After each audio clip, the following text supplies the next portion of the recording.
৩৪ বছর ধরে বিশ্বকাপ না জেতা একটা দল, ২৮ বছর ধরে কোপা আমেরিকা না জেতা একটা দল এসে যখন ব্রাজিলকে নিয়ে কথা বলে, তখন আসলে আমাদের মাঝে মধ্যে বিভ্রান্ত বোধ হয় যে মানুষগুলার বুকে কি পরিমাণ কষ্ট জমে আছে, যে তারা ৩৪ বছর ধরে জমে থাকা কষ্ট ফেরত দেওয়ার সুযোগ পেয়েছে ২০২২ সালে বা ২৩ সালে আসে। তাদের কষ্টটা বুঝতে পারতেছেন আপনারা, যে কোন লেভেলের কষ্ট পেলে এত বছর ধরে জমে থাকা কষ্টগুলো এই ৩৪ বছর তাদেরকে ব্রাজিল এবং অন্যান্য দেশের সাপোর্টাররা যেই পরিমাণ কষ্ট দিছে, সেই কষ্টটা এখন এসে তারা মানুষের দেওয়ার সুযোগ পাইতেছে। সে সুযোগটা আর বেশি দিন নাই।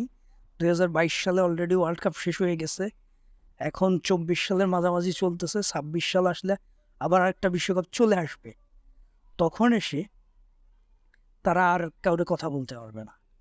এই হইল সিচুয়েশন। দেখেন, আমার সাথে এগ্রি করতেছে, পাখি চলে আসতেছে।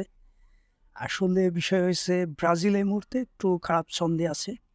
তারা খেলার প্রপার যে ফুটবলটা তাদের ভিতরে থাকে, সেই ফুটবলটা তারা এই মুহূর্তে মানুষকে দিতে পারতেছে না। তার মানে এই না যে ব্রাজিল টিম হারাই গেছে, ব্রাজিল পারফর্ম করতে পারে না।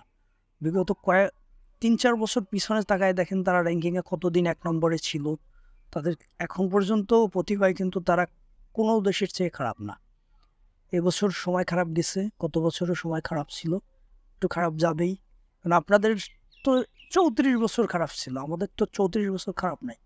এই ২০০২-এর পর থেকে এই পর্যন্ত, এই ২৪ পর্যন্তের ভিতর ৩টা কোপা জিতছে ব্রাজিল, একটা ওয়ার্ল্ড কাপ জিতছে ২০০২-এ।